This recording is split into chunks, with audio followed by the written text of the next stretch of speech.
रात को नींद नहीं आ रही थी। बेचैनी में करवटें बदलकर थक गई तो उठकर लैपटॉप खोलकर बैठ गई। अचानक मेरी दृष्टि मैसेज रिक्वेस्ट पर चली गई। किस अनजान का है, देखने के लिए मैंने क्लिक किया। लिखा था, यदि मैं गलत नहीं हूं तो आप पाखी त्रिपाठी हैं ना? आपकी प्रोफाइल फोटो देखकर कुछ कुछ चेहरा पहचान में आ रहा है। वही जो 40 साल पहले मुंबई में रहती थी।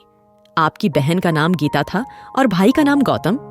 मैं श्याम गुप्ता हूं, आपके पिताजी के मित्र का बेटा। यदि आपको याद हो तो मैं एक बार अपने माता पिता के साथ आपके घर आया था और हम साथ साथ मुंबई में घूमने गए थे।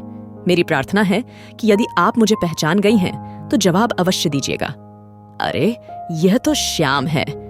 मेरी हल्की सी चीख निकल गई। दिल की धड़कनें तेज हो गईं। अकारण ऐसा लगा जैसे मैं चोरी करते पकड़ी गई हूं। देखा, पति गहरी नींद में सो रहे थे। मेरे नाम के साथ मेरा सरनेम विवाह के बाद बदलकर मिश्रा लिखा था। उसके बाद भी वह मुझे पहचान गया था। उसके नाम पर मेरी दृष्टि जम सी गई। जवाब देने के लिए जैसे ही एक्सेप्ट पर क्लिक करने लगी, मन के अंदर से आवाज आई, सोच लो पहले, क्या ठीक रहेगा? उसका नाम देखकर तो तुम्हें इतना अपराध बोध हो रहा है। उससे संपर्क रखने के बाद क्या होगा? तुम्हारी सुखी गृहस्थी है, वह भी शायद इसी स्थिति से गुजर रहा होगा। कोई फायदा नहीं है दोबारा अतीत की गहराइयों में गोते लगाने से। विवाह के बाद यह रिश्ता, मानसिक उलझन को क्यों न्योता देना? मैं थोड़ी देर के लिए सोच में पड़ गई। आरंभ से ही मैं दिल और दिमाग के मामले में बहुत संतुलित रही हूं। मैंने अपनी उंगली क्लिक पर से हटा ली, लैपटॉप बंद किया और बिस्तर पर आकर लेट गई। तुम्हें इतना लंबा चौड़ा परिचय देने की आवश्यकता क्यों पड़ गई श्याम? समय की मोटी चादर के ऊपर धूल की इतनी परतें जम जाने के बाद भी तुम्हारा नाम ही काफी है मुझे तुम्हारी याद दिलाने के लिए। इसका मतलब तो यह हुआ कि तुम्हें मेरे प्यार पर कभी विश्वास ही नहीं रहा है। तो क्या यह टेलीपैथी थी जो रात को 2 बजे उठकर मैं अकारण ही लैपटॉप खोलकर बैठ गई? मैं मन ही मन बुदबुदाई। शायद पहले तो नींद आ भी जाती, लेकिन अब तो उसके स्थान पर खुली आंखों के सामने 40 साल पहले के दृश्य एक एक करके घने बादलों में बिजली की तरह चमकने लगे। 17 साल की रही होंगी मैं। तब मेरे पिताजी के एक मित्र भोपाल से अपने परिवार सहित मुंबई में हमारे घर अपने बेटे श्याम का इंजीनियरिंग में एडमिशन कराने आए थे। उनके 3 बच्चों में 2 बेटियां और थीं। जब तक हॉस्टल में जगह नहीं मिली, वह हमारे घर में ही रहा। उसके बाद भी जिस दिन भी छुट्टी होती थी, वह हमारे घर आ जाता था। वह पहली बार मुंबई आया था, इसलिए मैं, मेरी छोटी बहन और भाई रोज ही कहीं न कहीं उसे घुमाने ले जाते थे। हम सबका साथ उसे बहुत अच्छा लगता। हमें भी उसके आने से घूमने का बहाना मिल जाता था। श्याम बहुत कम बोलता था, लेकिन कभी-कभी खामोशी भी जुबान से अधिक बोल देती है। उसने कब मुझे अपनी आंखों से ही मूक प्रेम निवेदन कर दिया, पता भी नहीं चला, और मैंने भी मौन स्वीकृति देने में देर नहीं की, क्योंकि उसका कम बोलना ही मुझे उसकी ओर बहुत आकर्षित करता था। वैसे भी पहले प्यार की अनुभूति, वह भी अलहड़ उम्र में अद्भुत होती है, जब दोनों मिलकर न तो भविष्य के लिए सपने देखते हैं, न कोई योजना बनाते हैं, न ही किसी बात की चिंता करते हैं, न कोई कस्में होती हैं, न कोई वादे किए जाते हैं। बस जरा सा कोई भरपूर नजरों से देख भर ले या तारीफ कर दे तो चेहरा एक अलग सी आभा से चमकने लगता है। दर्पण के सामने से हटने का मन नहीं करता, उसी के साथ हर समय रहने का मन करता है। उसकी छोटी छोटी बातें अर्थपूर्ण लगने लगती हैं और प्यार के खूबसूरत एहसास के साथ अपने में ही सिमटकर रहने का मन करता है। सारी दुनिया बहुत खूबसूरत लगने लगती है। आज के विपरीत वह जमाना ही ऐसा था कि दिल की बात को शब्दों का जामा पहनाने में इतना समय लग जाता था कि परिस्थितियां बदल जाती थीं और प्रेम अभिव्यक्ति से पहले ही दम तोड़ देता था। यही मेरे और श्याम के साथ हुआ। उसके पिता की आकस्मिक मृत्यु का समाचार मिलते ही वह भोपाल चला गया और फिर उसके बाद कभी नहीं लौटा। उस जमाने में संपर्क करना इतना आसान नहीं था, पत्रों का ही सहारा था। 4-5 पत्र मैंने लिखे, लेकिन उसने एक भी पत्र का जवाब नहीं दिया। उससे संपर्क टूटने का मुझे बहुत दुख हुआ, लेकिन क्या करती, समय के साथ समझौता करना पड़ा। चोरी चोरी छुप छुप कर आंसू बहाती रहती थी। माँ ने उदास देखकर टोका भी तो बनावटी मुस्कुराहट से जवाब देती, कुछ नहीं माँ। समय बीतता गया, श्याम की यादों पर धूल की परतें चढ़ने लगीं। धीरे धीरे बारिश के पानी ने उनको धो पोंछ भी दिया। मेरा विवाह हो गया और 2 बच्चे भी हो गए। अपनी गृहस्थी की उलझनों में व्यस्त रहने के कारण उसका नाम कहीं सुनती तो उसका धुंधला सा चेहरा आंखों के सामने आ जाता। इससे अधिक और कुछ नहीं। और आज यह उसका फेसबुक पर अप्रत्याशित संदेश। उसने तो मेरे पूरे अस्तित्व को ही हिलाकर रख दिया था। पूरे बदन में जैसे बिजली सी कौंध गई हो। इसी को तो पहले प्यार की अनुभूति कहते हैं, जो उम्र के इस पड़ाव में भी नहीं बदलती। पूरी रात आंखों में ही कट गई। सुबह के 5 बज रहे थे। मैंने अपने विचारों पर झटके से विराम लगाया और उठकर मुंह हाथ धोकर सुबह टहलने के लिए निकल गई।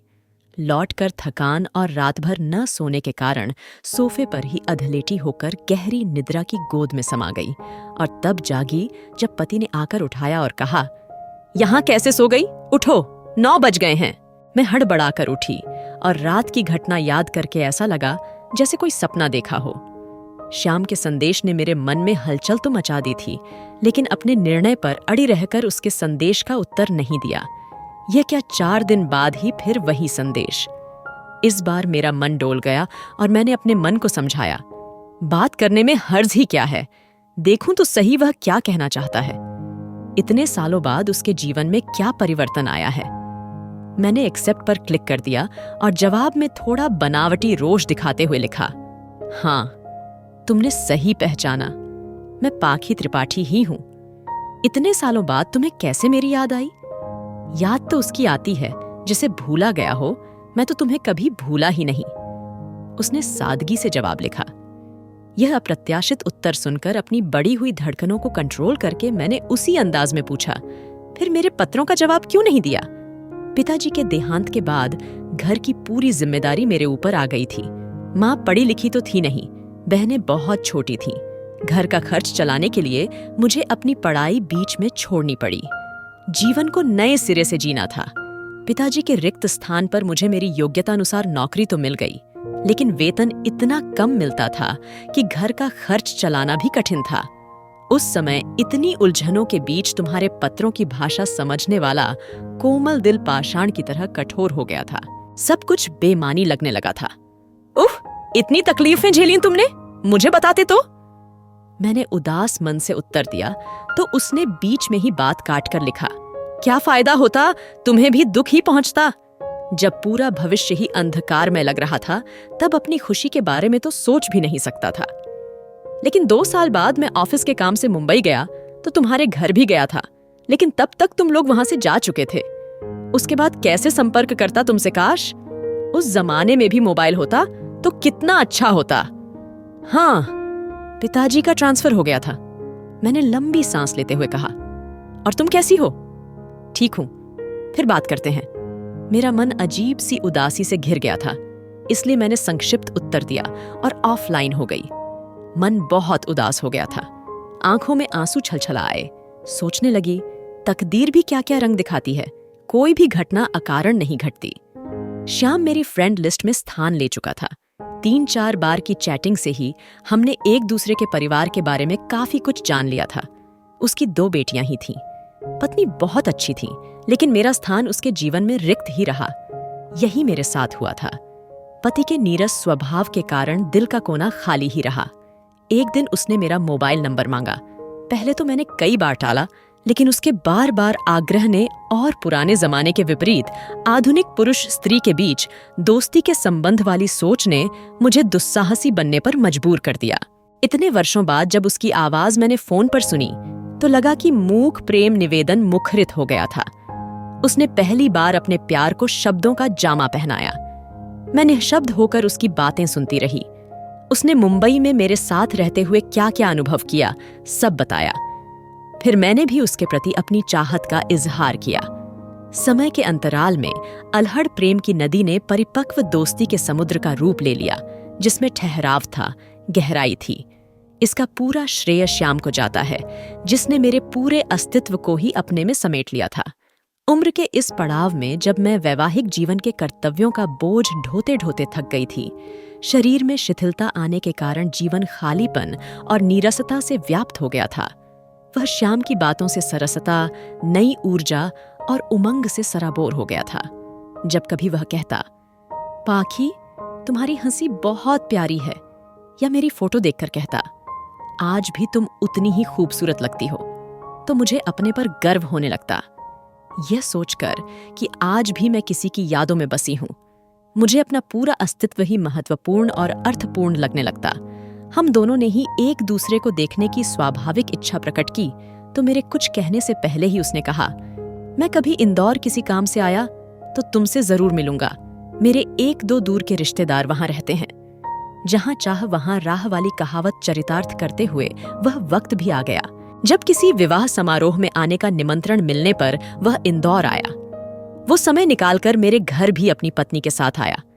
मेरे पति घर में ही थे। 2 घंटे हमने एक साथ बिताए। हमारे लिए कितना कठिन था एक दूसरे के सामने औपचारिकता का नाटक करना। मैंने देखा बाहरी आवरण में तो उसमें बहुत परिवर्तन आ गया था, लेकिन उसकी बोलती आंखें जैसे अभी भी 40 साल पहले की तरह मूक प्रेम निवेदन कर रही थीं। दोनों के हाव भाव से लगा ही नहीं कि हम साल भर से लगातार संपर्क में हैं और हमारे मन के अंदर कितनी हलचल मची हुई है। अभी तक तो सुना था कि जब 2 लोग एक दूसरे को शिद्दत से चाहते हैं तो सारी कायनात उन्हें मिलाने में जुट जाती है, लेकिन अब यह अनुभव कर रही थी। पर क्या लाभ ऐसे मिलने का, परिस्थितियां बदल गई हैं। विवाह के बाद ऐसे रिश्ते अनैतिक माने जाते हैं, लेकिन विवाह तो एक समझौता होता है।